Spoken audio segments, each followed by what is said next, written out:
and tight, can you see it? Streaming the truth live from where they decree it. Sylvia speaks, no filter, no buffer. Courtroom drama couldn't get any tougher. When the gavel's first bang, to the witness stands tears. Sylvia's lens captures all your hopes and fears. Uploading justice one trial at a time. Tune in every moment, edges sublime. Welcome to the Sylvia Show, oh yeah. She's got the inside scoop, don't you care? With every verdict, the suspense does grow. So hit subscribe, let's start the show. Welcome to the Sylvia Show, oh yeah. She's got the inside scoop, don't you care? With every verdict, the suspense does grow. So hit subscribe, let's start the show. Faces tell stories, the courtroom can't hide. Sylvia's insights cut through the divide. From jury talks to the lawyer's secret. In Sylvia's world, you know you'll need it. Behind the scenes where whispers are loud, her lens reveals the truth in the crowd. Courtroom secrets laid bare to see. Stay curious with Sylvia Spree. Every objection, every sharp retort, Sylvia's there to give you the report. Exclusive footage no one else can snag. From catchy headlines straight to the tag.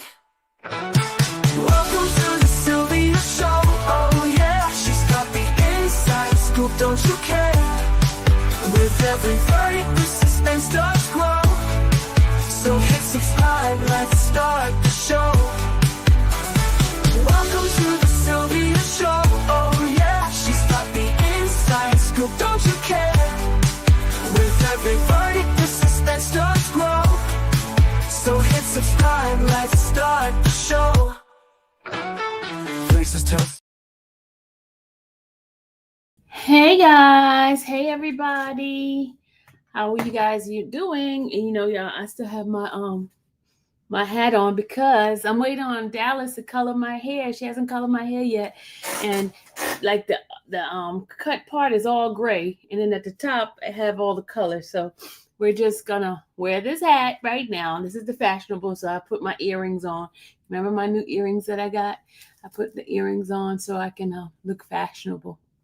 All right, you guys know that I am not one that do politics. I'm not into politics. So when someone reached out to me and say, Sylvia, can you please cover this? Can you please cover the Venezuela situation? I'm like, ugh, I don't know, because I don't know much about it. I'm like, Sylvia, please, we would like to see, your input on it. And so I reached out to some of my peeps in the news people, right? The news folks, and they are all over it. They are all over it. We're just having conversation, and I'm on part of their little chat room, and we're part of it. And I hear that tomorrow is actually when they're going to have his first arraignment, him and his wife. And guess what? Going to be in the same courtroom that Diddy's trial was at, 26A. So it's going to be in the same courtroom that we were in during the Diddy trial. And the other thing I found out, it's going to be tomorrow at 12 o'clock for Maduro. That's how you say his name, right? Maduro, right? Maduro. I don't know how to say the man's name, but it's going to be tomorrow at 12 o'clock, and they're going to do that lineup at 7:45, and so it's in that courtroom. But here's the twist to this. The judge that they have on this case, he's a 92-year-old judge. And according to some of the things I was reading in our little chat thing, right? That judge is looking to, well, they're looking for a motion to dismiss the case because it's being said that it was out of order. This is just allegedly. This is based on what they're texting me on what's going on and stuff like that.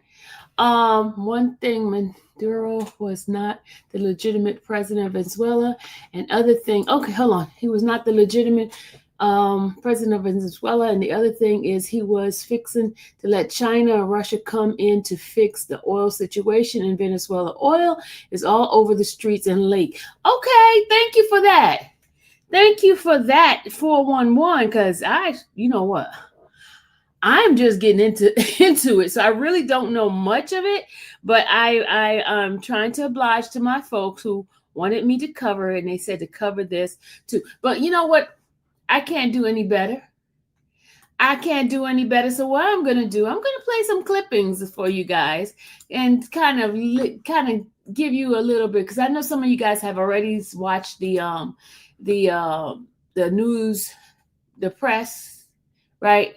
The press release and the all that is correct. He's not a legitimate president. He refused to pass power on peacefully. Oh, okay. Like I told you guys, I am clueless. So whatever you guys are saying, please give out the right information, because I can't verify it right now because I don't know. Congress did not approve of the attack. I knew that part. I know they have a separation and one side is saying yes and the other side is saying no. I know that part, okay? And I know a lot of people are in the streets protesting about this whole situation, okay? I know that. I know that much of it, right? And I know about the drug cartel and things like that. I did pull the indictment. I have that piece of paper right here. The indictment is right here. Hold on a second. I did pull that, so I want to have some documents. I have that. I did do that now. I'm not that much off, right? I'm not that much off. But as far as the details of everything, I do not have a clue, okay? I don't have the clue on it, okay? So let me go ahead on and play some of the stuff that is being talked about in the news. Congress cannot be involved in everything. They don't know how to keep their mouth shut. They knew he was indicted for years. Okay. All right. Marco Rubio did say, everyone go read the indictment so you're doing right. Thank you, Tank, because I don't know. I am one to tell you I don't have a clue, and I'm not going to sit here and try to get numbers in because trying to make up stuff, I'm not going to do that, right? So I'm going to let the folks that have not heard anything to look at some of these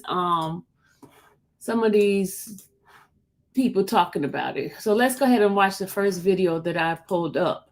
It's a short video. I'm trying to pull up the short videos. The operation that resulted in the capture of Venezuelan President Nicolas Maduro by United States is a masterclass in surgical warfare, executed with overwhelming speed and precision. The primary unit responsible for the raid was the Army's 1st Special Forces Operational Detachment, Delta, commonly known as Delta Force. These operators are the Tier 1 asset the United States calls upon for its most critical counterterrorism and hostage rescue missions. While Delta Force conducted the ground assault, they did not act alone. The operation relied heavily on the specialized aviation support of the 160th Special Operations Aviation Regiment, known as the Night Stalkers. These pilots are trained to fly low and fast in complete darkness using advanced night vision technology to insert teams into hostile urban environments undetected. The entire force package was supported by the massive naval presence of the USS Gerald R. Ford Carrier Strike Group, which had been positioned in the Caribbean for months to enforce a blockade and monitor Venezuelan airspace. Flying at treetop level to avoid radar detection, a flight of MH-47G Chinooks and MH-60 Black Hawks pierced the Venezuelan coast. These were not standard military aircraft. They were highly modified platforms flown by the Night Stalkers, pilots trained to operate in zero visibility conditions. The MH-60s, specifically the direct action penetrator variants, served as the muscle of the convoy. Armed with M134 miniguns and rockets, these flying tanks provided a protective bubble around the larger Chinooks, ready to shred any ground resistance that threatened the mission. The Delta Force assault team rode inside the heavy-lift MH-47G Chinooks. These massive helicopters are the workhorses of special operations, capable of carrying fully equipped assault teams and, crucially, hauling them out quickly. As the diversionary airstrikes continued to pull Venezuelan security forces toward the military bases, the Chinooks flared into a hover over the target residence. The noise of the rotors was likely masked by the chaos of the ongoing explosions across the city. The execution of the mission began long before the first boot hit the ground. For weeks, U.S. electronic warfare aircraft, specifically EA-18G Growlers, had been jamming Venezuelan radar and communications, blinding the regime's defensive networks. On the night of the raid, this electronic silence turned into kinetic chaos. At exactly 2 o'clock local time, the operation kicked off with a series of massive coordinated diversionary strikes. Explosions rocked key military sites across Caracas, specifically targeting the La Carlota military airbase and the Fuerte Tiuna military complex. These strikes were not random, they were calculated to create panic and confusion within the Venezuelan military high command. By hitting the airbase and the military headquarters simultaneously, U.S. forces forced the local regime to focus its attention and rapid reaction forces on defending these high-profile locations. This left the actual target, the residence where Maduro and his wife Cilia Flores were staying, vulnerable and exposed. While Venezuelan soldiers scrambled to respond to the burning airbase, the real attack was happening elsewhere in the city. Under the cover of this chaos and the deafening noise of the explosions, the Night Stalkers flew their helicopters at rooftop level, navigating the complex urban terrain of Caracas. They delivered the Delta Force assault team directly to the target, utilizing the element of surprise to overwhelm the president's personal security detail. The firefight was intense but brief. Delta Force operators are trained for close-quarter battle, CQB, a method of fighting inside buildings that prioritizes speed and violence of action to neutralize threats before they can react. Crucially, the mission mandate was to capture, not kill. The United States intended to bring Maduro to face trial for narco-terrorism charges, meaning the team had to secure him alive amidst the gunfire. Once Maduro and Flores were positively identified and detained, the operation immediately shifted to the extraction phase. There was no time to linger. The assault team and their high-value prisoners boarded the waiting helicopters and lifted off. The entire ground phase of the operation lasted only minutes. Before the Venezuelan military could realize what had happened or scramble jets to intercept, the US helicopters had already cleared the city limits, ferrying the captives to a secure location outside of Venezuelan airspace. The speed of the withdrawal was absolute. By the time Vice President Delcy Rodriguez issued a statement demanding proof of life, Maduro was already in US custody, flown out to face the American judicial system. The operation proved that even in a heavily defended capital city, a precise and well-coordinated force could strike the head of state and vanish before the dust had settled. Interesting. Wow. That was really interesting on that one. Okay. All right. I'm impressed. I'm impressed in how U.S. was able to do that. Okay. I was impressed. Okay. Without major casualties. That was impressive, y'all. All right, hold on. Let's look at what Rubio has to say. All right, here's the press. Meet the press. He was talking about the situation. Secretary of State Marco Rubio. Secretary Rubio, welcome back to Meet the Press. Thank you. Thank you so much for being here. I want to start with this big picture question. Is the United States now at war with Venezuela? There's not a war. I mean, we are at war against drug trafficking organizations. It's not a war against Venezuela. We are enforcing American laws with regards to oil sanctions. We have sanctioned entities. We go to court. We get a warrant. We seize those boats with oil, and that will continue. We will continue to reserve the right to take strikes against drug boats that are bringing drugs towards the United States that are being operated by transnational criminal organizations, including the Cartel de los Soles. Of course, the leader of that cartel is now in U.S. custody and facing U.S. justice in the Southern District of New York, and that's Nicolas Maduro. So we made a big progress in that regard. Mr. Secretary, who is in charge? Are you running Venezuela right now? Yeah, I mean, I keep people, fixating on that. Here's the bottom line on it is we expect to see changes in Venezuela. Changes of all kinds, long-term, short-term. We'd love to see all kinds of changes, but the most immediate changes are the ones that are in the national interest of the United States. That's why we're involved here, because of how it applies and has a direct impact on the United States. Okay, we are not going to be able to allow in our hemisphere a country that becomes a crossroads for the activities of all of our adversaries around the world. We just can't allow it. We can't have a country where the people in charge of its military and in charge of its police department are openly cooperating with drug trafficking organizations. We're not going to allow that. These things are direct threats to the United States. And we intend to use every element of leverage that we have to ensure that that changes. The one I would point everyone to is that our military is helping the Coast Guard conduct a law enforcement function, which is not just the capture of Maduro, but the enforcement of our sanctions. We go to court, we get a warrant, we seize the boats. And we think this is tremendous leverage, incredible, crippling leverage, which we intend to continue to use until we see the changes that we need to see that are benefit to the American people. And by the way, we believe to the people of Venezuela as well. But Mr. Secretary, I think there's a lot of questions about who the point people are during this transition. President Trump said, we're going to run the country. So is it you? Is it Secretary Hegseth? Who are those people who will be running the country specifically? Well, it's not running, it's running policy. The policy with regards to this, we want Venezuela to move in a certain direction because not only do we think it's good for the people of Venezuela, it's in our national interest. It either touches on something that's a threat to our national security or touches on something that's either beneficial or harmful. And are you involved in that transition, So obviously Secretary? I'm very involved in this.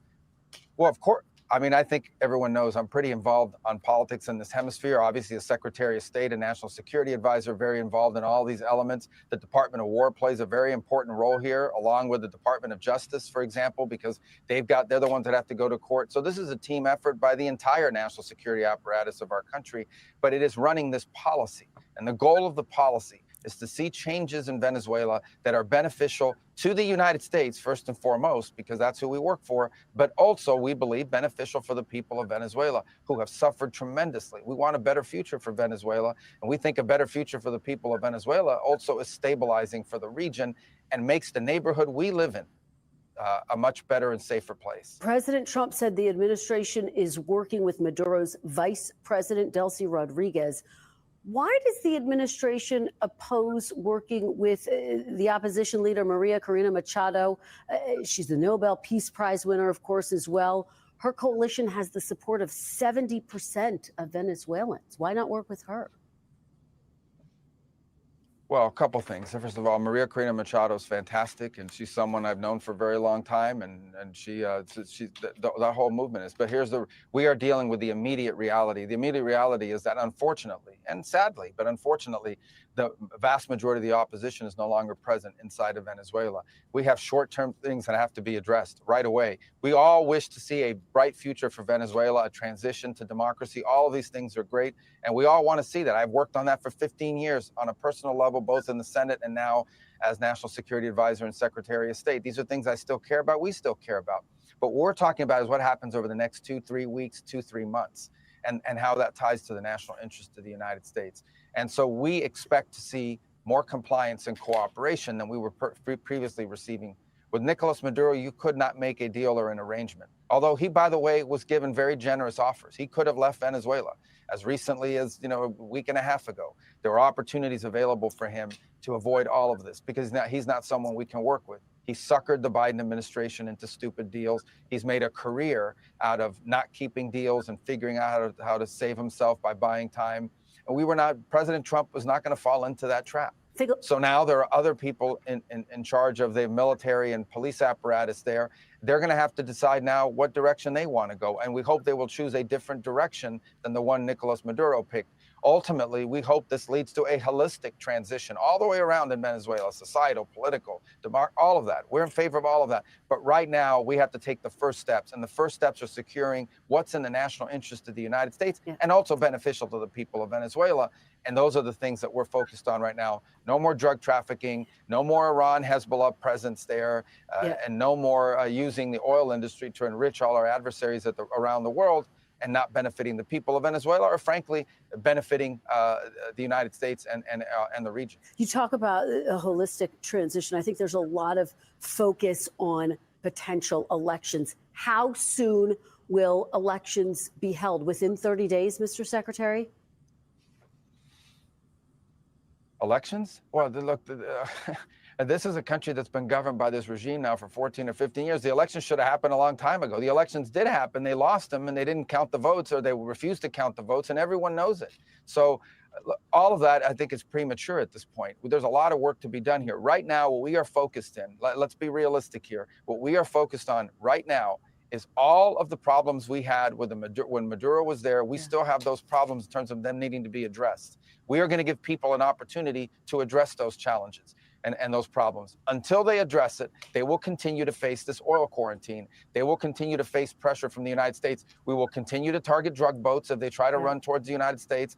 We will continue to seize the boats that are sanctioned with court orders. We will continue to do that, and potentially other things, until the things we need to see addressed are addressed. Because ultimately, above everything else, we care about elections, we care about democracy, we care about all of that. But the number one thing we care about is the safety, security, well-being, and prosperity of the United States. And that's what we're going to focus on first and foremost here. And that's what these policies, these changes we need to see made are about. Okay, significant there. You say you will continue to seize boats when necessary. I want to ask you about boots on the ground. A lot of attention on that. The president was asked about the possibility of U.S. boots on the ground. He said, quote, "We're not afraid of it." How many U.S. forces are on the ground right now in Venezuela? Are there any? We don't have U.S. forces on the ground in Venezuela. No, we don't have U.S. forces on the ground. Everyone knows. They were on the ground for about 2 hours when they went to capture Maduro. And I think what the president is saying is very simple, and that is, as president of the United States, he is not going to go around telling people what he's not going to do. He's not going to go around saying, I won't do this, I won't do that. Yes, I care about this issue, but I'll only go so far. He retains all this optionality. In the particular case you're citing, this was, in essence, at its core, a law enforcement function. Okay, the Department of Justice, dating back in the Biden administration, that had a $25 million reward for his capture. So we have a reward for his capture, but we're not going to enforce it. That's the difference between President Trump and everybody else. All these, it's easy to make a wanted poster and say $50 million for the capture of Maduro, but no one takes that seriously because you're not going to do anything about it. President Trump did something about it. Let me ask you. He did something about it. We went in, we grabbed him, he was arrested, and he's now in New York. No Americans were killed, no equipment was lost. It had to be done, and it's been done. And I assure you, the people left behind in Venezuela now that are in charge of the police and everything else, I assure you, they're going to probably be a lot more compliant than Maduro was as a result of this. Well, President Trump told the New York Post there won't be troops in Venezuela as long as Delcy Rodriguez, quote, does what we want. She's already, though, demanding the release of Nicolas Maduro. As you know, she's insisting that her country never become a colony. What exactly does Rodriguez need to do to keep U.S. troops out of Venezuela? Well, forget about the U.S. troops portion of it. What needs to happen for any of this to change, for our relations with Venezuela to change and our whole approach to it to change, the things we have talked about are the ones I've highlighted already. You can't flood this country with gang members. You can't flood this country with drugs that are coming out of Colombia through Venezuela with the cooperation of elements of your security forces. You can't turn Venezuela into the operating hub for Iran, for Russia, for Hezbollah, for China, for the Cuban intelligence agents that control that country. That cannot continue. Those things cannot continue to be in place. You cannot continue to have the largest oil reserves, in the world under the control of adversaries of the United States, not benefiting the people of Venezuela, and stolen by a handful of oligarchs around the world, including inside of Venezuela, but not benefiting the people of that country. We've seen how our adversaries all over the world are exploiting and extracting resources from Africa, from every other country. They're not going to do it in the Western Hemisphere. Yeah. They are not. That is not going to happen under President Trump. Read our national security strategy. He is serious about it, and he's going to do something about it, and we're doing something about it. Let me ask you about oil. The president says the U.S. is taking over the oil. The question is, I guess, if the purpose of the operation was to capture Maduro and bring him to justice, why does the United States need to take over the Venezuelan oil industry?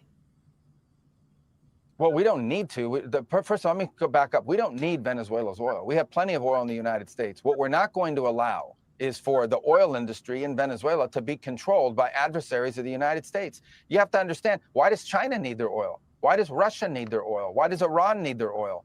They're not even in this continent. This is the Western Hemisphere. This is where we live. And we're not going to allow the Western Hemisphere to be a base of operation for adversaries, competitors, and rivals of the United States. Have specific oil companies. We also want to see that oil and the proceeds from it. Hold on. We want to see the oil proceeds of that country benefit the people of Venezuela. Why have 8 million people left Venezuela? 8 million, the single largest mass migration probably in modern history, left Venezuela since 2014 because all the wealth of that country was stolen to the benefit of Maduro and his cronies in the regime, but not to the benefit of people of Venezuela. You know how destabilizing 8 million migrants is? The number one fear that Brazil has, that Colombia has, that all these countries in the region have about what's happening in Venezuela and our involvement is they're afraid of another mass migration event. That's what they fear. This is deeply destabilizing stuff. It's not going to continue to happen. They are not going to come from outside of our hemisphere, destabilize our region in our own backyard, and us have to pay the price for it. Not under President Trump. Let's talk big picture here. U.S. regime change, historically speaking, has not gone very well for the United States. In Iraq, in Libya, to name a few examples. Can you assure Americans, the people of the United States, that this time will be different? Well, here's what's happened. We've got this phobia built up and this sort of thing that's it's like, number one, most of the experts that people have on television, I watch these experts and it's clown hour. Okay, these are people that have focused their entire career on the Middle East or some other part of the world because that's where all the action was. Very few of them know anything about Venezuela or the Western Hemisphere. Venezuela looks nothing like Libya. It looks nothing like Iraq. It looks nothing like Afghanistan. It looks nothing like the Middle East other than the Iranian agents that are running through their plotting against America. Okay, these are Western countries with long traditions among their out of people to people and cultural level and ties to the United States. So there's nothing like that. So I think people need to stop ascribing the apples and oranges here, the apples of the Middle East to the oranges of the Western Hemisphere. But do you? Number two, this is about the national interest of the United States. And what I'm confident of is we are in a safer and better place because we're taking it seriously. The alternative would have been to leave Maduro there as an indicted the drug trafficker, illegitimate president, running the country, open invitation for all of our adversaries to do whatever they want against the United States from Venezuela. That was not going to continue. The alternative would have been to allow a drug trafficker to continue to use national territory and elements of nation state power to further drug trafficking organizations. Read the indictment. This guy used the levers of their security apparatus not to arrest drug traffickers, but to cooperate and facilitate the trafficking of drugs for the purpose of getting them into the United States. And that's going to stop. And yet, Mr. Secretary, a month ago, President Trump pardoned the former president of Honduras, who was just starting a 45-year sentence for trafficking more than 500 tons of cocaine. Does that not undercut the administration's stated goal, as you just said, to go after these narco-terrorists? Number one, the former president of Honduras. So this is not someone who was in power, had any influence with the politics of Honduras any longer. Number two, I don't do the pardon file. I'm not against it or for it. I just didn't review the file. So I can't speak to you about the dynamics that led the president to make the decision that he made. I think he talked about it yesterday at the press conference. He reviewed the file. He went through the arguments in it, and he felt that the former president of Honduras was treated very unfairly by the previous administration and made the decision that he made. But I think the answer, whether you agree with that decision or not, people can disagree. I mean, there's people out there who make a living out of disagreeing with anything President Trump does. That doesn't mean you leave Maduro in place. That doesn't mean you don't go after Maduro. That's not the answer. I see people saying that. It's like, well, you know, how can you go after Maduro if you didn't do this? That's absurd.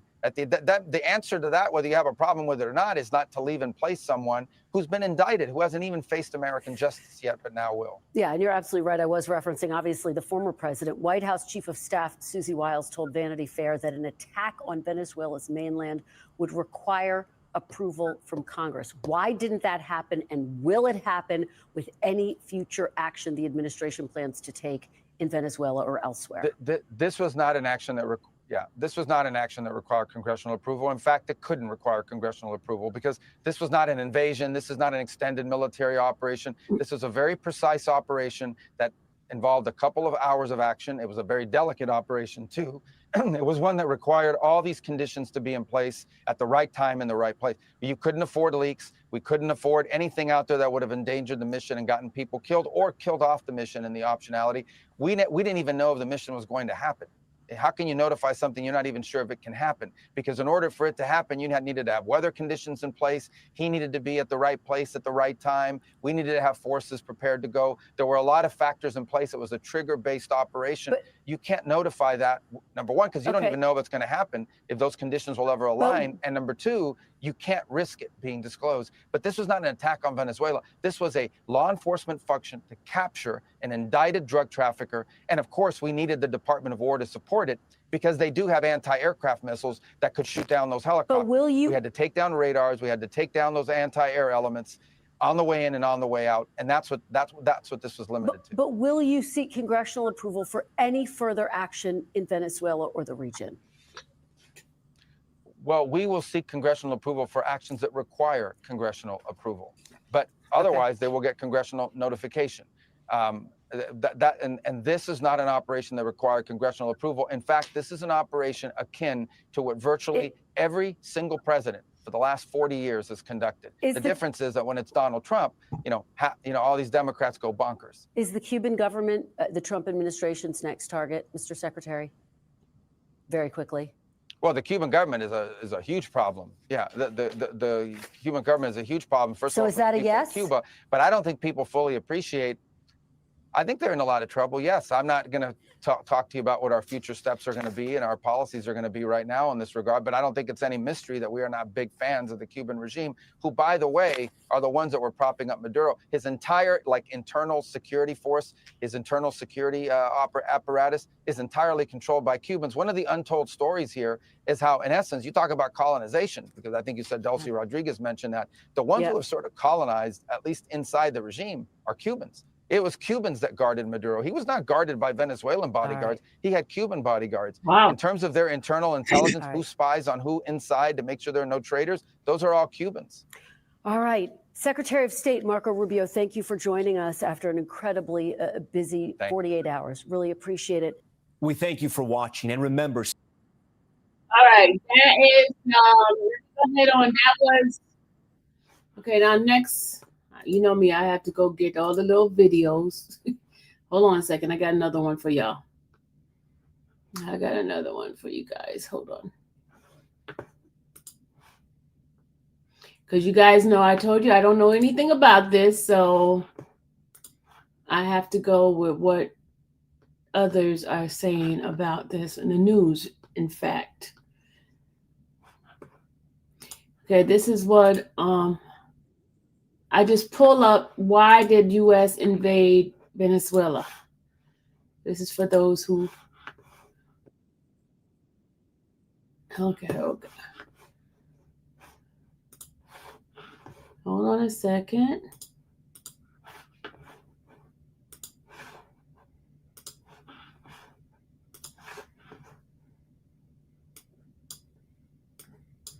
Fallout continues after the Trump administration authorizes the U.S. military to conduct an operation in Venezuela to capture leader Nicolas Maduro and his wife. This is video of Maduro being escorted by federal agents after arriving in New York last night. Good evening, and thanks so much for joining us for Fox 5 News at 6. I'm Eric Perry. Well, since the strike, capture, and extradition to New York City, we've seen both condemnation and celebration. Politically, things are split down party lines. Top Republicans are praising the operation and the president's bold actions, while Democrats question the legal authority. Well, when it comes to the public, things are pretty similar. We have seen video of Venezuelans in South Florida out in droves celebrating. I can't say how happy I am because I don't know any other government only that. It has been so many years suffering. But we've also seen Americans questioning the legality of all of this. We caught up with protesters here in Atlanta who call the move a kidnapping. We don't think it's within the power of the president to just go and kidnap foreign leaders. Now we have more from this protest and another in support of Maduro's arrest. Fox 5's Annie Mapp is live in Midtown, and he's been following this story for us. I'm confused. So why are they calling it a kidnap when the person is supposedly doing crooked stuff? I'm just trying to figure out, why is it called a kidnap? Normally, if somebody's a fugitive, you'll go get him whatever country they're in, right? So why is they calling them? Why is it a kidnap? Please, those who are against it, don't come at me because I'm just asking a question. I'm just asking a question, okay? Please don't come at me. I'm just asking a question. So I'm just trying to figure out why is it called a kidnapping when this person is supposed to be a fugitive, someone who's doing illegal things, and there was an indictment. So I'm just trying to figure out why is everybody in an uproar upset about it when if it's anybody else, they'll go after and get him. You know what I'm saying? I just asking a question. I'm just asking a question. Don't attack me, please. Those that's for it, please don't attack me. He was arrested by the FBI and read his rights. Okay. I just want to ask a question. All weekend. We'll get to her in just a moment. But first, we want to take a look at what's next for Maduro and his wife, who are accused of turning Venezuela into a drug pipeline. Fox News correspondent CB Cotton has more. After being processed at a federal facility in New York City, ousted Venezuelan leader Nicolas Maduro remains behind bars at a Brooklyn detention center. He's expected to be arraigned Monday afternoon on narco-terrorism and other drug and weapons charges. The United States government has traced various accounts in foreign banks, and they've always alleged that Maduro is at the head of a drug cartel that's pouring drugs into the country. Maduro is charged alongside his wife, Celia Flores, his son, and 3 others. The unsealed indictment accuses them of partnering with violent gangs and drug cartels to help flood the U.S. with, quote, thousands of tons of cocaine. Prosecutors say Maduro used the drug smuggling scheme to line the pockets of his family and top allies. When a group of foreigners are engaged in an activity that's directed against the United States, that can both be, at the same time, illegal activity that subjects them to our legal process, but also it can be a national security threat. The Trump administration says intelligence members spent months tracking Maduro's movements down to what he ate and what he wore before special forces captured him. But across the country, some people protested the decision to carry out the surprise raid. We're here to say not in our name, not in the name of American working people. We do not want another war. This case builds upon the one brought against Maduro back in 2020. At that time, he denied all the charges. In Brooklyn, New York, CB Cotton, Fox News. All right, CB Cotton, thanks so much. Turning back to local reactions, Annie Mapp is live in Midtown. And Annie, you talked with people who came both in support and against the president's actions. Eric, we saw 2 rallies in the city today. One this morning held by Venezuelans living in the Atlanta area on the Beltline who are celebrating Maduro's capture, and another one here in Midtown this afternoon from groups who feel President Donald Trump is breaking international law. Now, both groups held these rallies in response to President Donald Trump announcing what he calls a successfully carried out large-scale strike against Venezuela. That operation included explosions that rocked the country's capital of Caracas. Online videos showed plumes of smoke that Venezuelans living in Atlanta share left their loved ones back home seeking cover. However, they gathered to celebrate President Trump's actions, as many describe Maduro as a dictator and believe his arrest is a step towards freedom.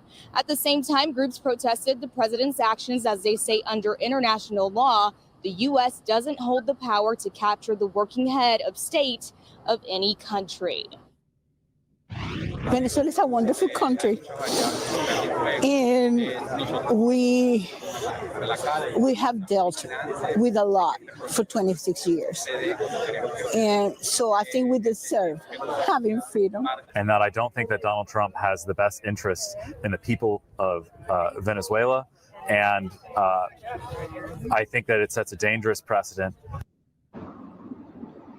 And Eric, President Donald Trump has said the U.S. will run Venezuela. However, he has not said for how long. Reporting live in Midtown, Annie Mapp, Fox 5 News. Yeah, both sides have strong reactions. Annie Mapp, thanks so much. A live look at Hartsfield-Jackson International on this Sunday. Some good news for travelers stuck in Venezuela. Hometown carrier Delta has resumed service to and from the Caribbean. Delta has also issued a travel waiver for customers who are traveling to or from 13 impacted airports until January 6th. Well, American Airlines is stepping up to help as well. They also added nearly 5,000 additional seats to and from the region. That includes adding multiple extra flights and employing larger aircraft where possible. Make sure to stick with Fox 5 as the story continues to develop there. You can stick with us on air or online, fox5atlanta.com, or download the Fox Local app. Okay, so we're going to go ahead on and bring up the indictment, since we went and looked at so many little videos on what's happening. What about the innocent American Maduro was locking up in prison as bargaining chip? Thank you, Tank. I think you need to come up because you could give us some 411 on this, because Sylvia don't know anything about this. So now he's going to run Venezuela here in U.S. People losing health benefits and income. Okay. All right, y'all. It's great for you guys to have debates. Please be respectful to one another. Everybody has their opinion. Sylvia doesn't have any opinion on this because I don't know much about this. And I am just being in the middle, trying to have some peaceful dialogue in regard to this. Okay. So let's go ahead on and pull up the indictment and see what the indictment says. Okay. Let's see what, Panama, Guatemala, Haiti, Osama bin Laden, none of these had Senate approval. You know what? You're right, Jay Bennett. You are absolutely right. You are absolutely right. When those things happen, you absolutely. We found out after it happened. You're right. You're absolutely right on that one, Jay Bennett. I don't normally agree with you, but I agree with you on that one. We didn't have the congressional approval, so that is definitely true on that one. So this is very, very interesting how there's two sides and everybody's is it people upset because it's Trump that's doing this? Is it that's why people are upset, because it's Trump and you just don't like Trump and whatever he does, you're not going to approve? Is that the situation here? Because it has happened in the past, and I didn't hear all of this fighting about it, I just want to know, is it because it's Trump doing it, or is it because you guys got legit reason, but you are disagreeing with this? Because remember, when Osama bin Laden was captured, we didn't find out until afterwards. Remember that? When it was already done. And everybody was like, woo, praising it, right? So is it because Trump is doing this that everybody's in an uproar, or is it because he said we won? Okay, Kim. Kim said because we won. All right, Kim. All right, let's go ahead on and look at the indictment. We wasn't in social media either. Did you have? I pull it up. I have the indictment. I have the indictment, Dom. Hold on a second. Let's pull it up. All right, you ready? Here's the indictment. Can you guys see this? Okay, this is the indictment, guys. And this is what it says. And don't be trying to dog me out in my reading, okay? I'm not going to try to figure out all these people's names, okay? Y'all know this is the indictment, all these people, okay? His wife, his son, and him, okay? And somebody else. We're not going to chop up these people's names. And here's the grand jury charge. It says introduction. For over 25 years, the leader of Venezuela have abused their position of public trust and corrupt one's legitimate institution to import tons of cocaine into the United States. Nicolas Maduro, Moraso, whatever how you say his name, the defendant, Morosa, I don't know how to say, okay. The defendant is at the forefront of the corruption and has partnered with his co-conspirators to use his illegal obtained authority and the institution to corroded to transport thousands of tons of cocaine to the United States. Since his early days, the Venezuelan government, has tarnished every public office he has held. As a member of Venezuela National Assembly, moved loads of cocaine under the protection of Venezuelan law enforcement. As Venezuelan Minister of Foreign Affairs, provided Venezuelan diplomatic passport to drug traffickers and facilitated diplomatic cover for planes used by money laundering and drug proceeds from Mexico to Venezuela. As Venezuela's president and now de facto ruler, allowed cocaine-fueled corruption to flourish for his own benefit, for the benefit of members of his ruling regime, and for the benefit of his family members. Nicolas Maduro, the defendant, now sits atop of corruption, illegitimate government that for decades has leveraged government power to protect and promote illegal activity, including drug trafficking. That drug trafficking has enriched the entrenched Venezuela's political and military elite, including Minister of the Interior, Justice and Peace. Oh my God, I cannot say this name. DSR, the defendant and former Minister of the Interior and Justice, Roman Rodriguez Chancin, the defendant, that massive scale drug trafficking has also concentrated power and wealth in the hands of MM's family, including his wife, the purported First Lady of Venezuela, Cecilia Adelia Flores de Maduro. The defendant and Maduro Moros' son, member of the Venezuela's National Assembly, Nicolas I'm gonna just say initials, okay, y'all? I'm tired of trying to figure out these people's names. Ernesto Mirando. Oh Lord, I'm not doing this. The Prince, the defendant. This cycle of narcotic-based corruption lines the pocket of Venezuelan officials and their families, while also benefiting violent narcotic terrorists who operates in the impunity on Venezuela's soil and who help produce, protect, and transport tons of cocaine to the United States. Number 4, at various times since in or about 1999, that's a long time, y'all, 26 years, Venezuelan officials included NMM,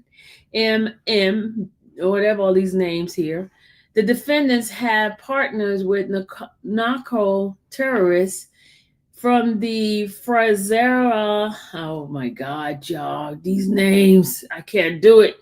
Okay, the defendant and some and his co-conspirators have for decades partnered with some of the most violent and prolific drug traffickers and narco terrorists in the world, and relied on corrupt officials throughout the region and distribute tons of cocaine to the United States. Defendant MNM, the defendant, a Venezuelan citizen, was previously the president of Venezuela and is now having remained in power despite losses in recent election, and de facto but illegitimate ruler of the country. MM also previously held a seat in the Venezuelan National Assembly between in or about 2006, acted as the Venezuelan Minister of Foreign Affairs between in in or about 2006 and in or about 2013, and acted as vice president of Venezuela in or about 2013. MM succeeded to the Venezuelan presidency after former President Hugo Chavez died in or about 2013, and during MM's own presidency continued to participate in cocaine trafficking with drug dealers and narco-terrorist group. In or about 2018, MM declared victory in a disputed and internationally condemned presidential election in Venezuela.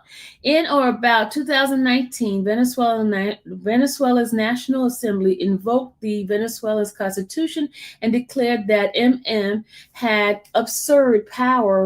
usurped power and was not the legitimate president of Venezuela. Nonetheless, MM continued to exercise the power over the Venezuelan presidency, causing more than 50 countries, including the United States, to refuse to recognize MM as the Venezuelan head of state. In about 2024, Venezuela held another presidential election that was again widely criticized by the international community, in which MM declared himself the winner despite widespread condemnation. I don't know these names. The defendant of Venezuela citizen is the Minister of Interior, Justice, and Peace, member of the Venezuelan Armed Force, and the Vice President of the ruling United States Socialist Party of Venezuela. CR is widely recognized as one of the most powerful officials in Venezuela. CR previously acted as chief of staff to Chavez in or about 2001, vice president of Venezuela in or about 2002.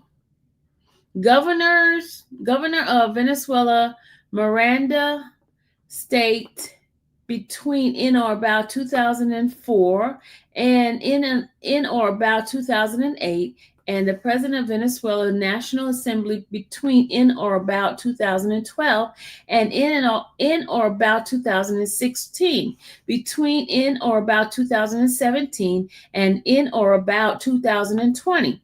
CR acted as a member and then president of Venezuela's National Constituent Assembly, following the illegitimate creation of the National Constituent Assembly, which ciphered the constitutional power of the Venezuela's National Assembly and further entrenched MM regime. Following the dissolution of the National Constituent Assembly in or about 2020, CR became a member of Venezuela's National Assembly between in or about 2021 and in or about 2024. Number 7, Roman Rodriguez Chansin, the defendant, is a Venezuelan politician and former member of the armed forces who served as the Minister of the Interior and Justice between in or about 2002 and 2008, between in or about 2012 and in or about 2017. Rodriguez Sanchin was the governor of Venezuela, Guaraco State. Number 8, Cecilia DF. I don't know how to say this lady's name. All right. The defendant is the de facto first lady of Venezuela, having married Nicolas Maduro Moros. The defendant in or about 2013, Flores de Maduro, has had the long-standing political career. Flores de Maduro has acted as the president of the National Assembly starting when Maduro Moros left that role to become Minister of Foreign Affairs. Between and about 2006 and in or about 2011 as the Attorney General of Venezuela, between in or about 2012 and in or about 2013 as a member of the National Constituent Assembly starting in or about 2017. Nicolas Ernesto Maduro, whatever his name is. Okay, thank you. Better than what I thought. Oh, really? Okay. I'm sorry, y'all. Dallas is talking to me. The defendant and the corrupt Venezuelan politician Maduro whatever, entered political politics after his father, Maduro Morelos, became the president of Venezuela in or about 2013. At that time, Maduro Morelos appointed these names, and is the head of Corps of Special Inspector of the Presidency, a position which was created by Maduro Guerrero. In or about 2017, Maduro, these names are tongue twisters for me. I'm sorry, but they tongue twisters. Entered Venezuela's National Constituent Assembly in or about January 2021. Maduro, I'm just going to do initials. MG entered Venezuela's National Assembly, where he continues to hold office. Hector Rustenford G.F., aka Nino G., the defendant has for over a decade served as either the leader or co-leader of TDA, during which time TDA members and associates have engaged in a wide range of crime, including extortion, kidnapping, murdering, drug trafficking, gun trafficking, prostitution, sex trafficking, robberies, bank burglaries, and money laundering in Venezuela, the United States, and elsewhere. The narco terrorist organization working in partnership with the defendants. The FARC, since its founding in 1964, has become one of the largest producers of cocaine in the world. The FARC has generated significant revenue through its cocaine trafficking, which is used to fund its operation, including, for example, large-scale weapon purchases and terrorist attacks. The FARC has also directed violent acts against United States persons and properties in foreign jurisdiction, including but not limited to Colombia.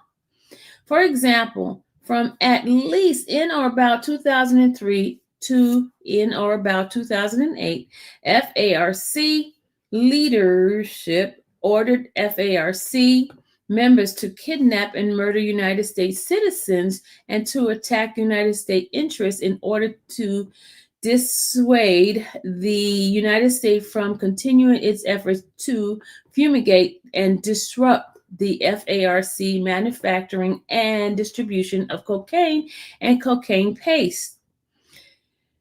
Consistent with these activities, in or about 1997, the United States Department of State Department designated the FARC as a foreign terrorist organization, FTO. Pursuant to Section 219 of the Immigration and Nationality Act, INA, on November 30th, 2021, the State Department removed the FARC from the FTO list and stimulously designated two FARC successors organizations as FTOs pursuant to Section 219 of the INA. The FARC-EP and Segundo, Marco Etilio, both in which remain as designated as of the filing of the superseding indictment. 12. The ELN has operated as Colombian terrorist group since 1965, dedicated to violent overthrow of the democratically elected government of Colombia. In furtherance of its anti-government agenda, the ELN has committed kidnapping, bombing, and other violent attacks targeting civilians and Colombian law enforcement. In addition, the ELN exports tons of cocaine annually to the United States and elsewhere in order to finance its terrorist activity, and has at various times partnered with other Colombian guerrilla group in pursuit of its cocaine trafficking. The violent agenda consistent with these activities in or about 1997, the State Department designated the ELN as an FTO pursuant to Section 219 of the INA. ELN remains as designated as of the filing of the superseding indictment. 13, the Sinaloa cartel, based in the Mexican state of Sinaloa, has its root in the late 1980s, when the so-called Mexican Federation functioned as a council with representatives from the respective drug trafficking organization of its principal leaders. During the late 1980s and the 1990s, the members of the Mexican Federal partnered with Colombia sources to transport drug through Mexico and into the United States.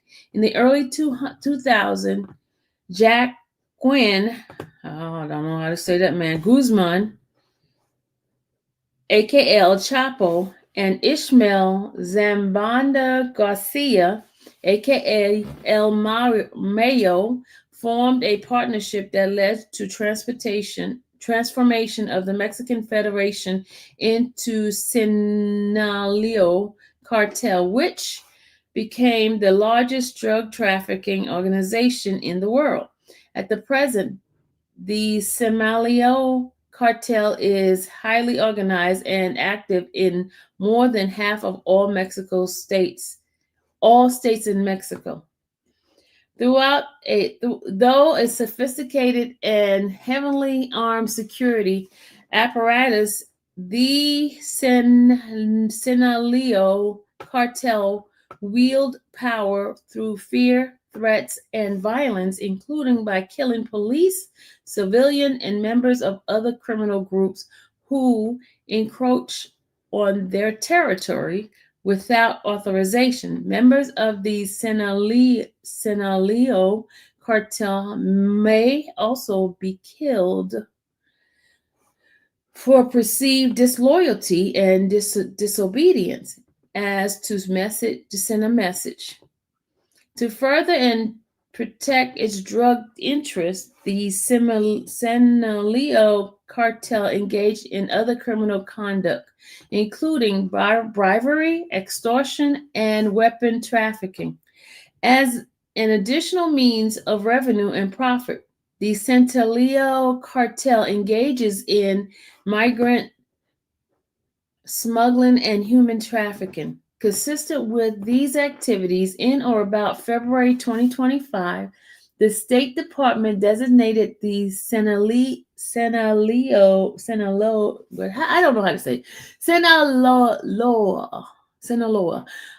cartel as an FTO pursuant to Section 219 of the INA.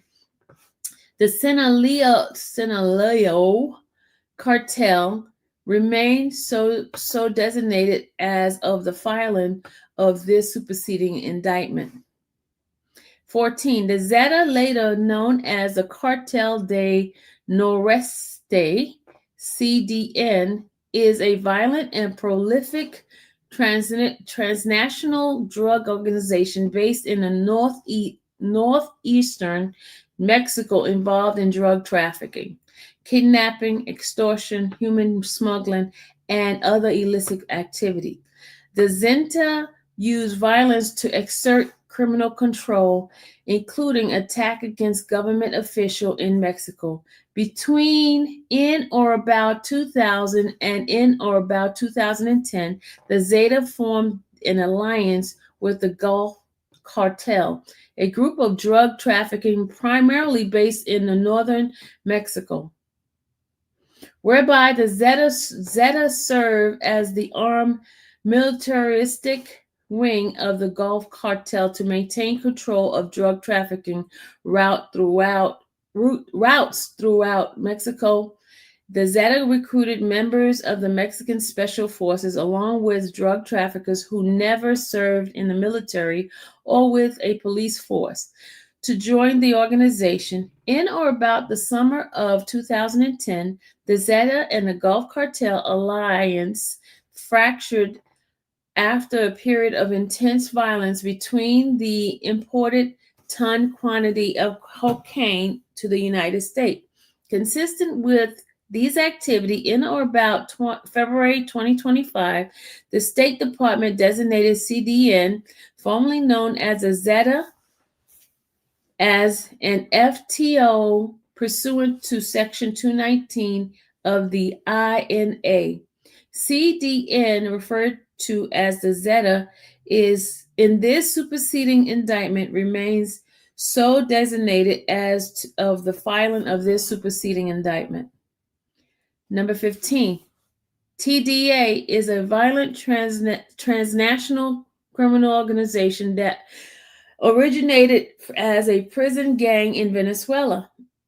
TDA has expanded its criminal network throughout the Western Hemisphere and established a presence in the United States, including New York. TDA's criminal activity included human smuggling and other illicit acts. TDA has developed additional revenue sources through a range of criminal activities, including drug trafficking, firearm trafficking, commercial sex trafficking, kidnapping, robbery, theft, fraud, and extortion. TDA members have also committed murder, assault, and other acts of violence to enforce and further the organization's criminal activity. TDA has formed ties with other criminal groups operating in the Western Hemisphere and at times is willing to cooperate with other criminal groups and organizations on a local and ad hoc basis. Consistent with these activities, in or about February 2025, the State Department designated TDA as an TFO pursuant to Section 219 in the INA. TDA remains as designated as of the filing of this superseding indictment. The defendants corrupt drug trafficking and connection to narco terrorist group. NMM, the defendant, like former President Chavez, beforehand participated in, perpetrated, and protect a culture of corruption in which powerful Venezuelan elite enriched themselves through drug trafficking and the protection of their partner drug traffickers. The profit of the illegal activities flow to corrupt ranks and civilian, military, and intelligence officials who operate in a patronage system run by those at the top, referred to as the Cartel de los Solos or Cartel of the Suns. A reference to the sun insignia affixed to the uniform of high-rank Venezuelan military officials. 17. Venezuela sits in the geographical value location for drug traffickers with northern access to the Caribbean Sea via several large ports and western access to the mountainous region of Colombia, where cacao is grown and turned into vast majority of the world's cocaine supply in jungle laboratory. Starting in or about 1999, Venezuela became a safe haven for drug traffickers willing to pay for protection and support corrupt Venezuelan civilians and military officials who operate outside the reach of Colombia. Law enforcement and armed forces bolstered by the United States anti-narcotics assistance. Number 18. In that environment, cocaine trafficking flourished. Venezuela officials and their family members, including NMM, DCR, RRC, CAFDM, and Ernesto MG, aka Narcolisto, aka the Prince, and the defendant partnered with narcotic traffickers and narco terrorist group who dispatched processed cocaine from Venezuela to the United States via transshipment points in the Caribbean and Central America, such as Honduras, Guatemala, and Mexico. By in or about 2020, the State Department estimated that between 200 and 250 tons of cocaine were trafficked through Venezuela annually. Wow. The maritime shipment were shipped northern from Venezuela coastline using a fast go vessel, fishing boat, and container ships. Air shipment were often dispatched and quarantine airstrips, typically made of dirt or grass, and also forms of commercial airports under the control of corrupt government and military officials. 19. Through this drug trafficking, NMM, the defendant, and corrupt members of his regime enabled corruption fueled by drug traffickers throughout the region. The transshipment points in Honduras, Guatemala, and Mexico simply rely on a culture of corruption in which cocaine traffickers are operating in those countries paid a portion of their own profit to politicians who protected and aided them. In turn, these politicians used the cocaine fuel payment to maintain and augment their political power. So, too, were politicians along the Caribbean route corrupt by cocaine traffickers who would pay them for protection from arrest and to allow favorable traffickers to operate with impunity as they traffic cocaine from Venezuela north towards the United States. Thus, as at every step, relying on producers in Colombia, transporters and distributors in Venezuela, and recipients and redistributors on transshipment point north, the traffickers enriched themselves and their corrupt benefactors who protected and aided them. 20. Similarly, NMM, DCR, RRC, the defendants, and other corrupt members of the regime facilitated the empowerment and growth of the violent narco terrorist group, fueling their organization with cocaine profit.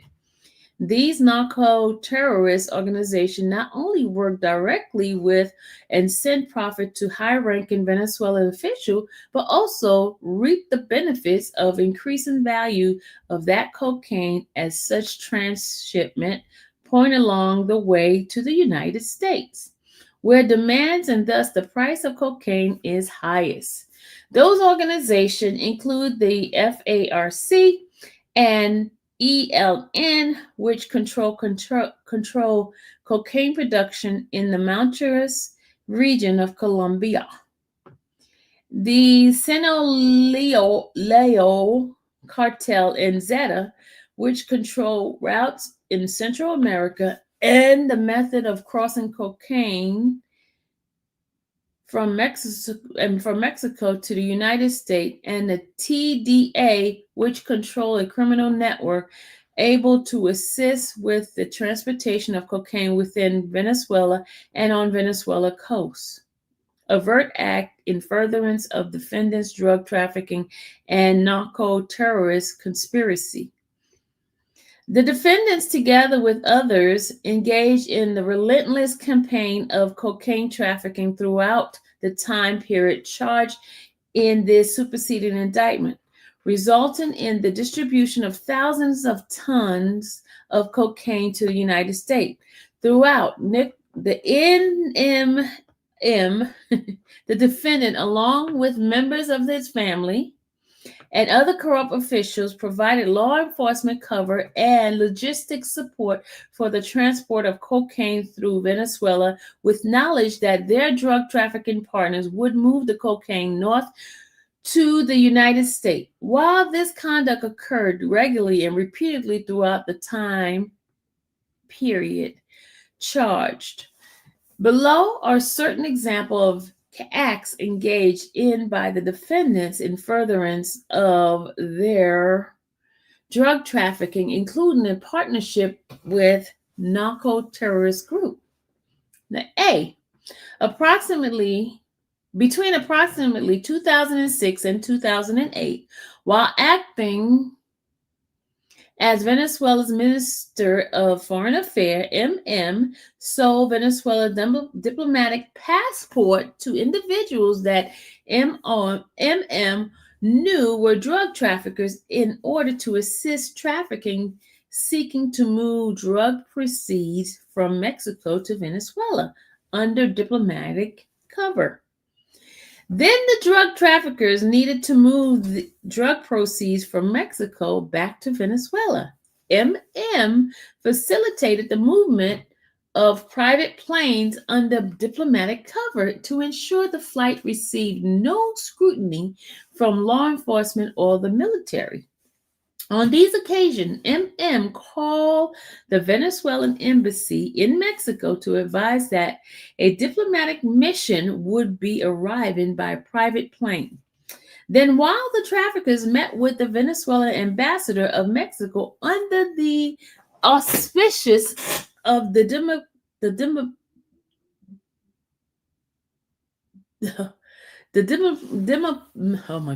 diplomatic mission from MM, their plane was loaded with drugs proceeds. The plane would then return to Venezuela under diplomatic cover. B, approximately 2007, CAFDM, the defendant attended a meeting in which FDM accepted hundreds of thousands of dollars in bribe to broker a meeting between a large scale of drug traffickers and the director of Venezuela National Anti-Drug Office. In Arturo's, the drug trafficker later arranged to pay a monthly bribe to Toros, in addition to approximately $100,000 for each flight that was transporting cocaine to ensure the flight's safe passage, a portion of which was then paid to FDM. In or about 2015, RT was charged with narcotics offenses in the Eastern District of New York and is a fugitive.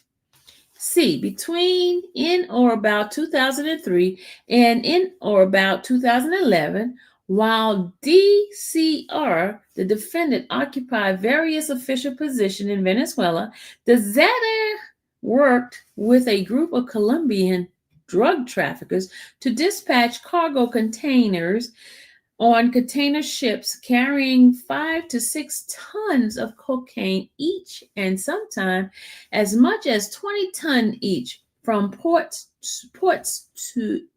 in Venezuela to ports in Mexico, and ultimately to the United States. Okay, where's the person that's getting it in the United States? I don't see them mentioning them. Okay, let me keep reading. The tens of thousands of kilos of cocaine sent by this group were protected by the Venezuela and Venezuelan military official referred to as generals. D. Between in or about 2004, in or about 2015, MM and FDM worked together to traffic cocaine, much of which has been previously seized by Venezuela law enforcement, which with the assistance of the armed military escort.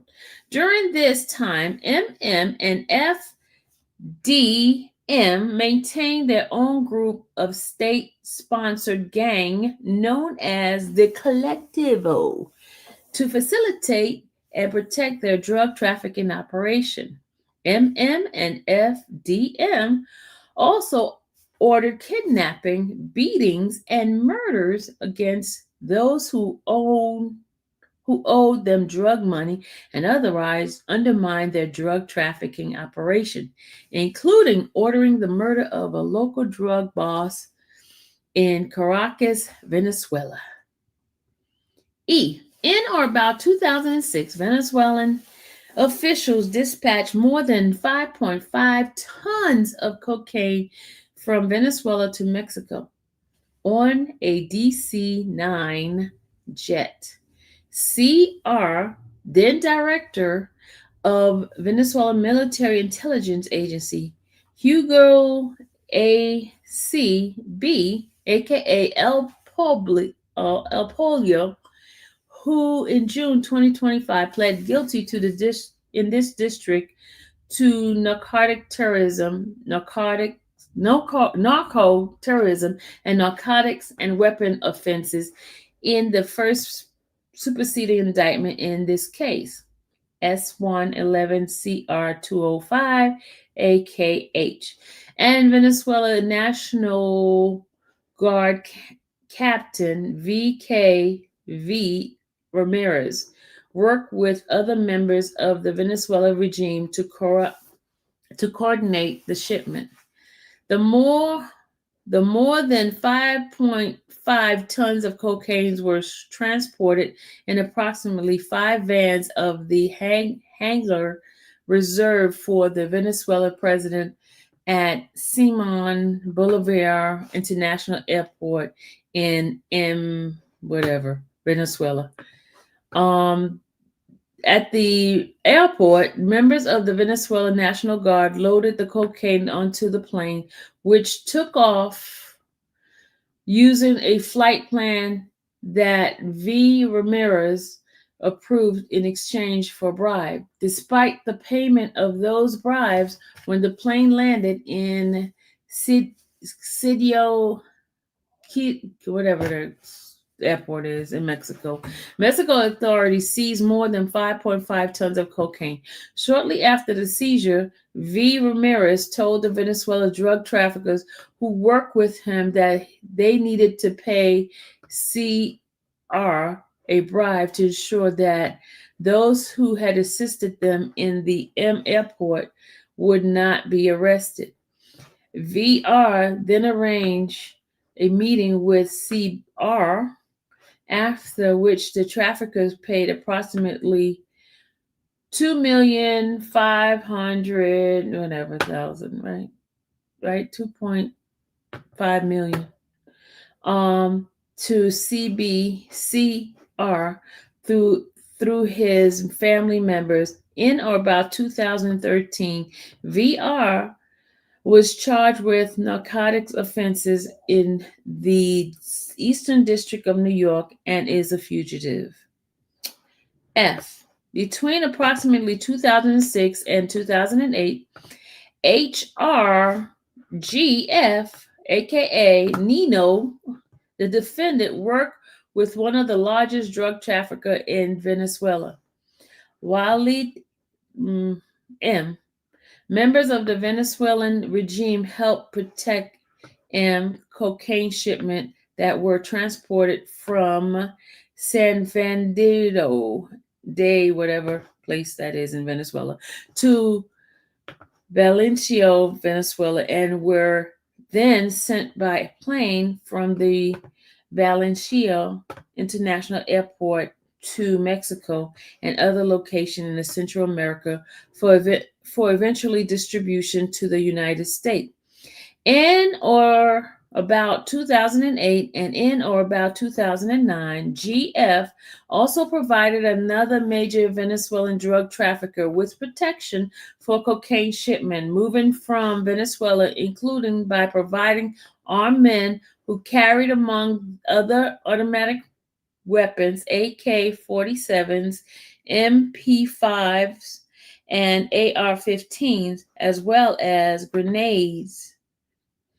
At times, GR personally accompanied large cocaine loaded as they were guarded by the team of armed men en route to airports and airstrips for transport north and eventually distribution to the United States. GF was paid a fee per kilo of cocaine transported or received, and he sometimes received an interest in portion of these massive cocaine shipment in lieu of payment. The traffickers that GF worked with moved thousands of kilograms per shipment multiple times per month, resulting in the distribution of hundreds of tons of cocaine to the United States. In or about 2009, M was charged with narcotic offense in this district and is a fugitive. Letter G. In or about 2008, RRC, the defendant, maintained a large estate in Barinas State, Venezuela, which contained a large FARC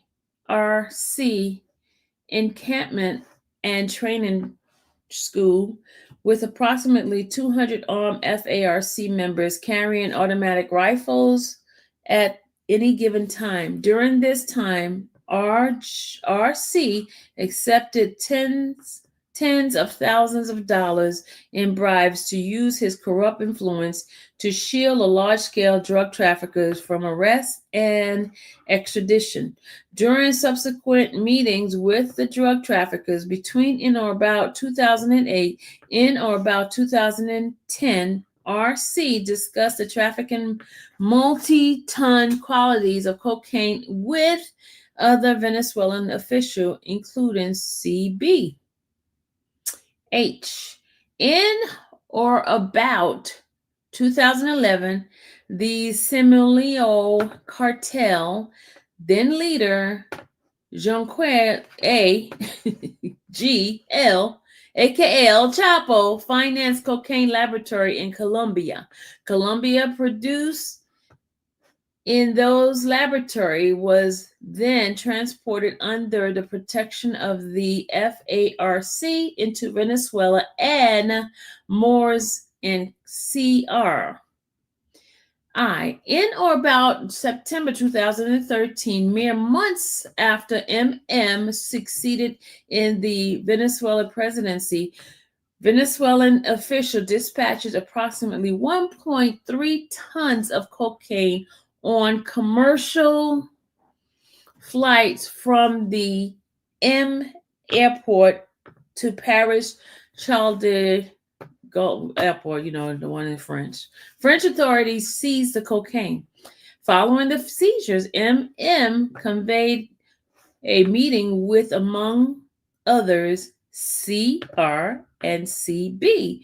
During the meeting, MM told CR and CB that they would not have used the Marquette Airport for drug trafficking after 2006. Seizure in Mexico, and that they should instead use other well-established drug route and location to dispatch cocaine.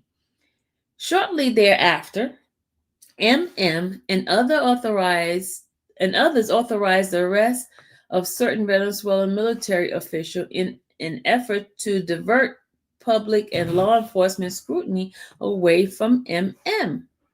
CR and CB participation in the shipment in its cover-up.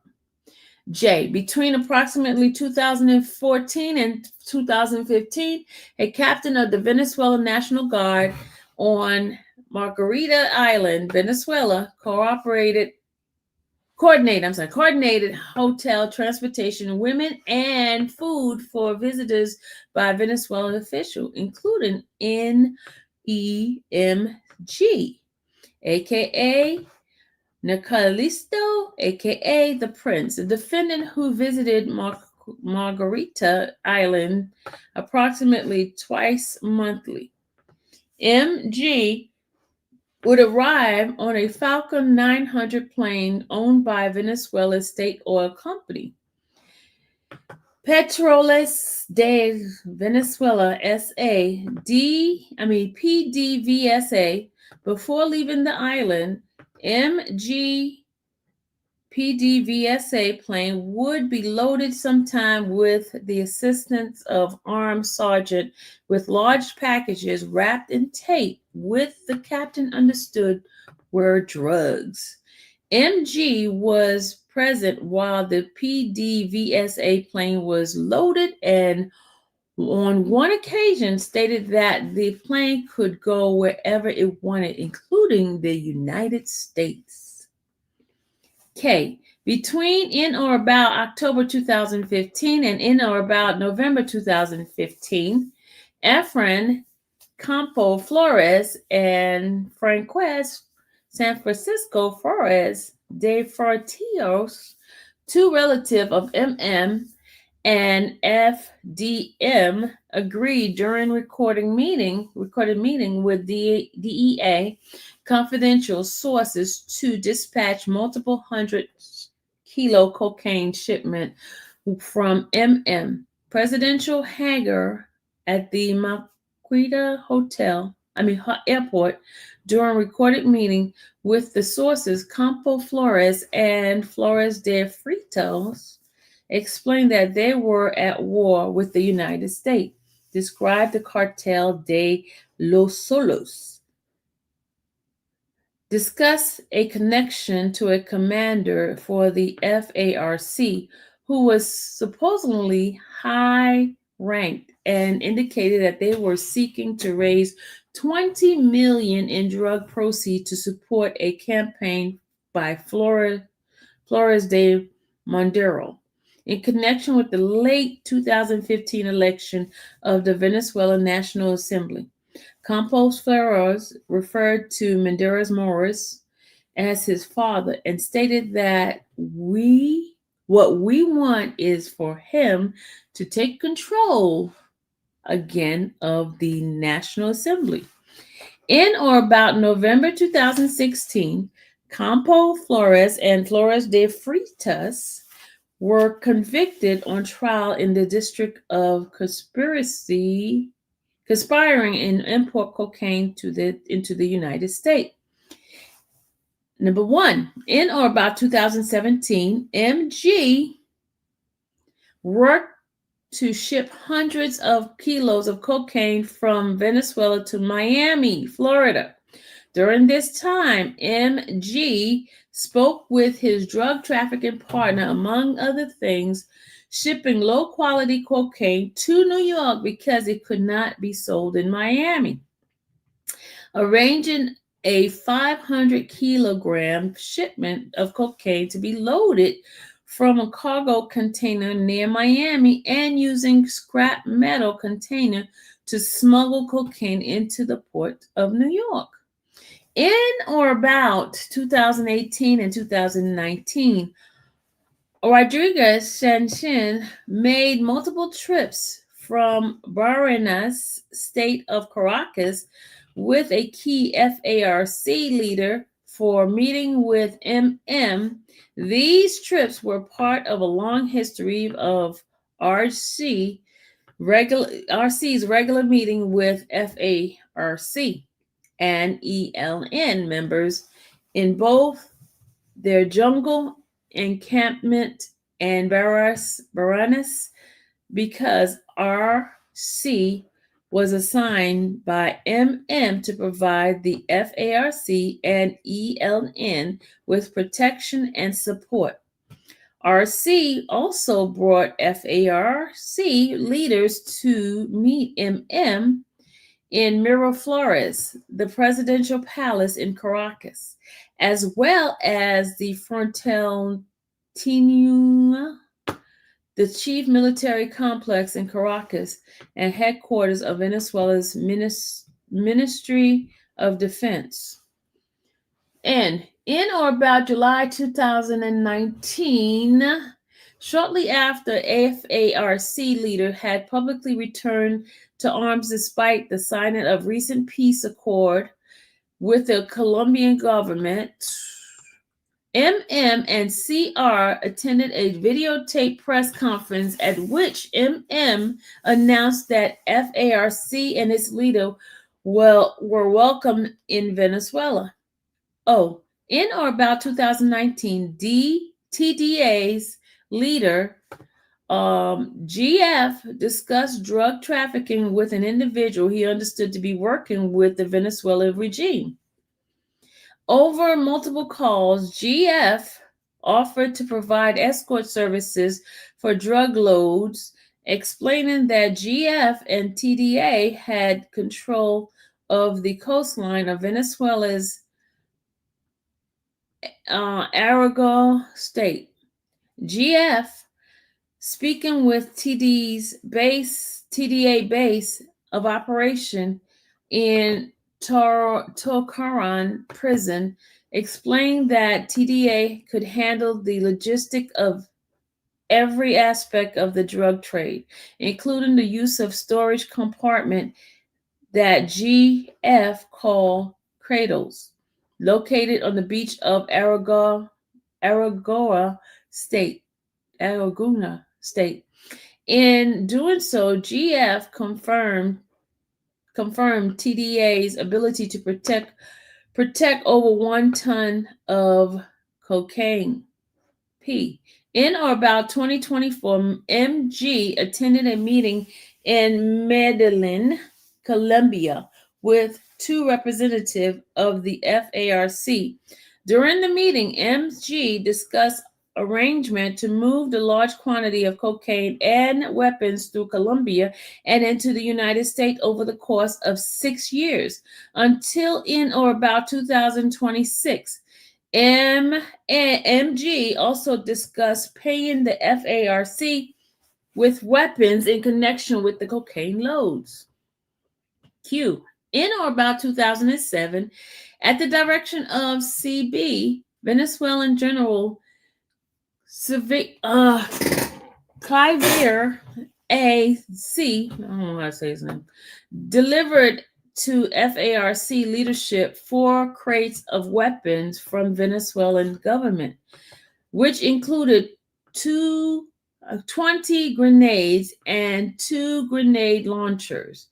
In or about June 2023, AC pled guilty in this district to conspiring to provide material support to the FARC and FTO, pursuant to the 3rd superseding information in this case, SC 11CR 205 AKH.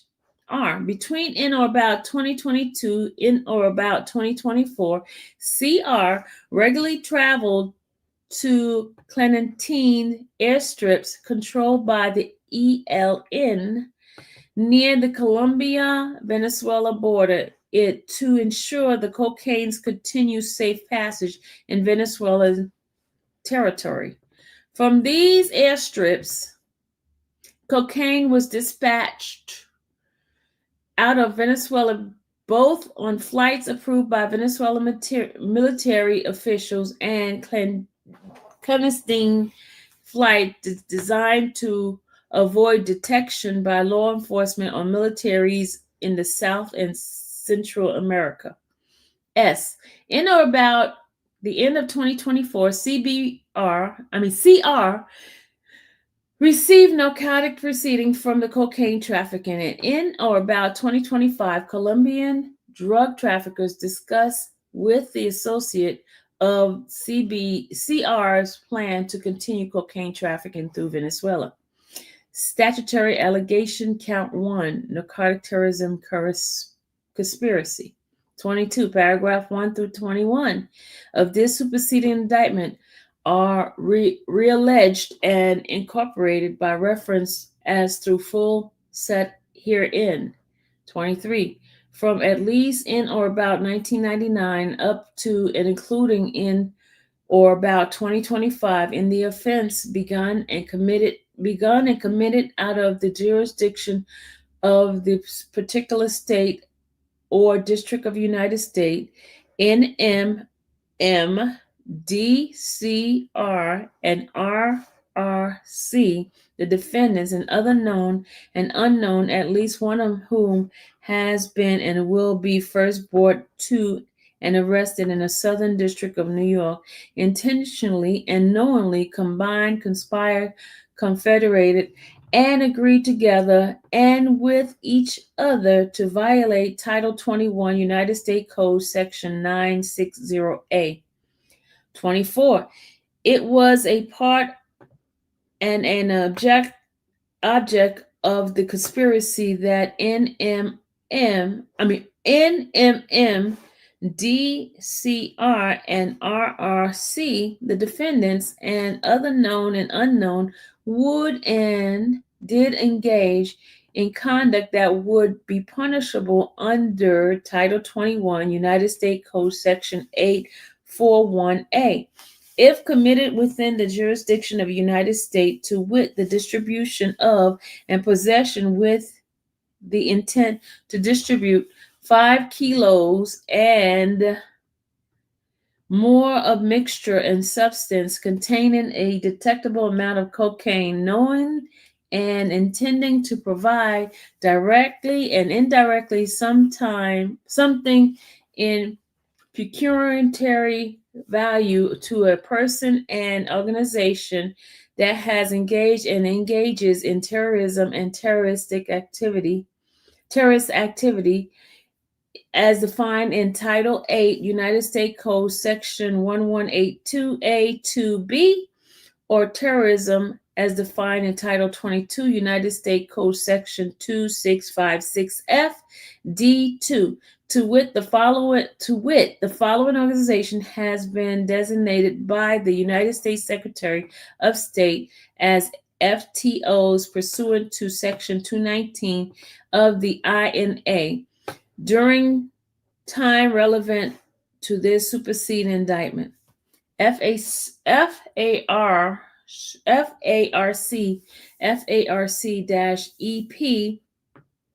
Segunda Maquetelia ELN TDA, the Sinaloa Cartel CDN, and also known as the Zeta, and each organization members, operatives, and associates having knowledge that such organization and person have engaged in terroristic activity and terrorism in violation of Title 21 United States Code Section 960A, Title 21 United States Code Section 96A, and Title 18 United States Code Section 3238. Count 2, cocaine importation conspiracy. The grand jury further charges, Sec 25, paragraph 1 through 21 in this superseding indictment are realleged and incorporated by reference as through fully set forth herein. 26, from at least in or about 1999 up to and including in or about 2025 in an offense begun and committed out of the jurisdiction of any particular state or district of the United States, NMN, DCR, RRC, CAFDM,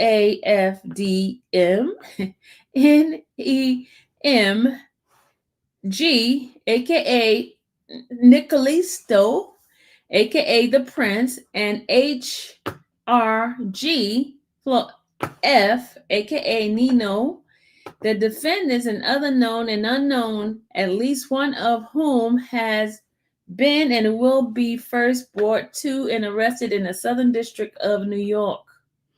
Intentionally and knowingly combined, conspired, confederated, and agreed together and with each other to violate provision of Title 21 United States Code, Chapter 13, Subchapter 2. 27. It was part and an object of the conspiracy that NMN, DCR, RRC, CAF, DM, NMG, HRG, F, the defendants and other known and unknown would and did knowingly and intentionally import into the United States from places outside thereof and controlled substance in the violation of Title 21 United States Code Section 952A and 960A1. 21 as further part and an object of conspiracy, all those names that I mentioned before. We're gonna go all the way down. Known and unknown would and did manufacture, distribute, and possess with intent to distribute a controlled substance, intending, knowing, and have reasonably cause to believe that such substance would be unlawful imported into the United States into waters within the distance of 12 miles of the coast of the United States in violation of Title 21 United States Code Section 959A and 960A3. 29. It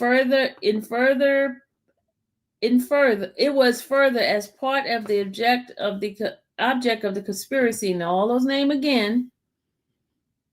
We're gonna go defendant and unknown and known and unknown would and did on board an aircraft registered to the United States, manufacture, distribute, and possesses it with intent to distribute controlled substance in violation of Title 21 United States Code Section 595C and 960A3. 30. Same people again. The controlled substance of all those folks again. The defendants conspired to one, import into the United States, into custom territory of the United States from a place outside thereof. 2, manufacture and distribute, intending, knowing, and having reasonable cause to believe that such substance would be unlawful imported into the United States into the water within distance of 12 miles of the coast of the United States from a place outside thereof. 3, manufacture, distribute, and possess on board an aircraft registered to the United States was 5 kilos and more of mixture and substance containing detectable amount of cocaine in violation of Title 21 United States Code Section 960B1B, Title 21 United States Code Section 963, and Title 18 United States Code Section 328. Count 3, possession of machine gun and destructive device. The grand jury further charges, paragraph 1 through 21, in this superseding indictment are realleged and incorporated by the reference as though fully set forth herein. 32. From at least in or about 1999 up to including in or about 2025, in an offense begun and committed out of the jurisdiction in particular state or district of United States for which at least one or two or more joint offenders has been and will be first brought to and arrested in the Southern District of New York. You got all those names again, y'all. All right, we're gonna keep going down with the names. Indicted we got those people. The controlled substance offense charge in count 2 of the superseded indictment knowingly used and carried firearms in the furtherance of such crime, knowingly possessed firearms and aided and abetted the use, carrying, the possession of firearm, to wit, machine guns that were capable of automatically shooting more than one shot without manual reload by a single function of the trigger, as well as destructive devices. Title 18 United States Code Section 924C1A, 924C1B2, 3238, and 2. Count 4, conspiracy to possess machine gun and destructive device again. All right, we got all of this. It's the same thing. Oh my God. All right, let's go down and see. Forfeiture, allegation. As a result of committing a controlled substance offense charges in count 1 of this superseding indictment, you got all the names again.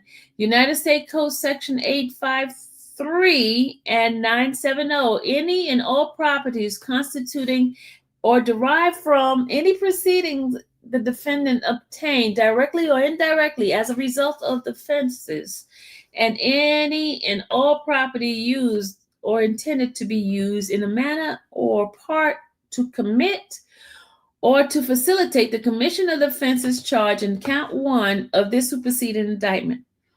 37, as a result of the controlled substance offenses charged in count 2 of this superseding indictment, you got all those names again. And it says the defendant shall forfeit to the United States pursuant to Title 21, United States Code Section 853 and 970, any and all properties constituting or derived from any proceeds the defendant obtained directly or indirectly as a result of the offenses, and in and all properties used or intended to be used in any manner or part to facilitate the commission of the offense charged in count 2 of this superseding indictment. As a result of the committing the firearm offenses charges in count 3 and 4 of the superseding indictment, got all the names again. And then it says the defendant shall forfeit the United States pursuant of Title 18 United States Code Section 924D all firearms, ammunition involved in or used in the commission of the offenses charged in count 3 and 4 of this superseding indictment. Substitute assets provision. If any of the above described forfeitable property as a result of the act or commission of, those people again. And here is what the defendants have. Cannot locate upon exercise due diligence. B, has been transferred or sold or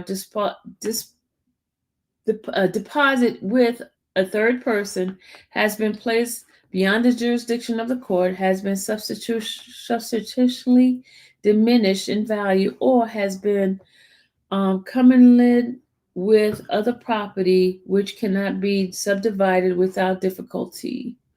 It is the intent of the United States pursuant to Title 21 United States Code Section 853P and Title 28 United States Code Section 2461C to seek forfeiture of any other property of the defendant up to the value of the forfeitable property. Title 18 United States Code Section 924 Title 21 United States Code 853 and 970, and Title 28 United States Code Section 241. So say the foreman, you can't see his name, J. Clayton, United States Attorney. And that is it, y'all. Oh my God, I'm so tired of reading this stuff. I know y'all left because y'all so tired of me reading that mess.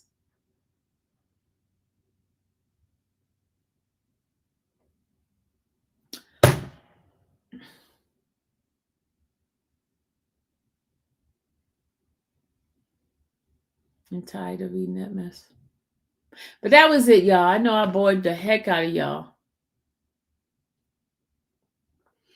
But on that note, I'm about to get off.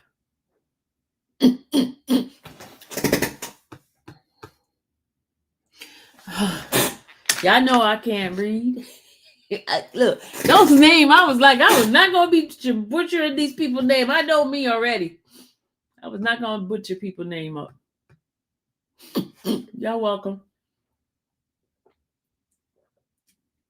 All right. I got to get off because I have my little prayer group coming on at 9 o'clock and I don't want to be late. So I will see you guys later. That is it for me. You have to go to sleep. Go to sleep. Good sleep. No, I got to do my prayer group. Have a great night. Thanks. I'll see you guys in a few. 9 o'clock, guys. I'll see y'all in a minute. All right. Bye, everybody. That's it for me. Don't be asking me no more of this case now, because it was only 23 y'all in here. I'm not doing this no more. Because y'all know I don't like politics. But I got to go. Bye, y'all.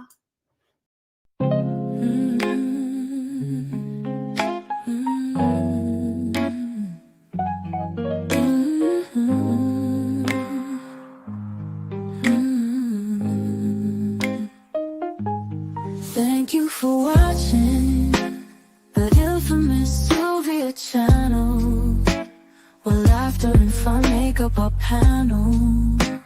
Together we build this digital spree. We appreciate you and our growing family. With mods by our side and chat flowing free in this online space. It's just you and me. We laugh until tears roll down like the rain. In this virtual world, you ease all my pains. We're a family, not just a show. Every click and comment makes us grow. Mods and chat, keeping the vibe so right. Together we shine like stars in the night.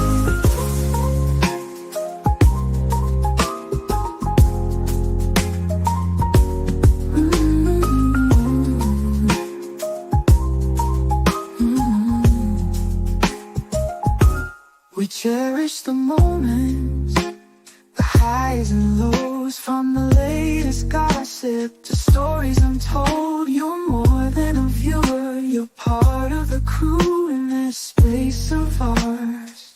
It's all because of you. This digital world where emotion is shared, every post and reaction showing we care. The love is real in this virtual domain. With every sign, enjoys what we'll gain. We're a family, not just a show. Every click and comment makes us grow. Mods and chat, keeping the vibe so right. Together we shine like stars in the night. We're a family, not just a show. Every click and comment makes us grow. Mods and chat, keeping the vibe so right. Together we shine like stars in the night.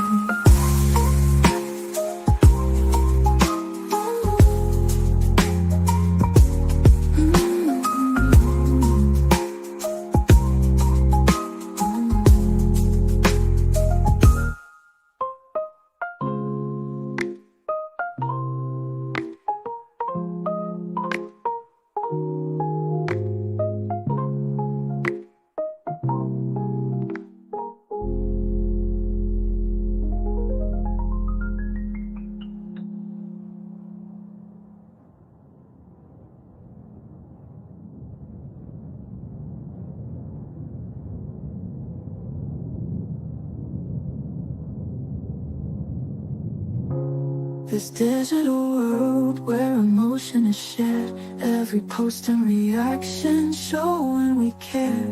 The love is real in this virtual domain. With every sign, enjoys what we'll gain. We're a family, not just a show. Every click and comment makes us grow. Mars in check, keeping the vibe so right.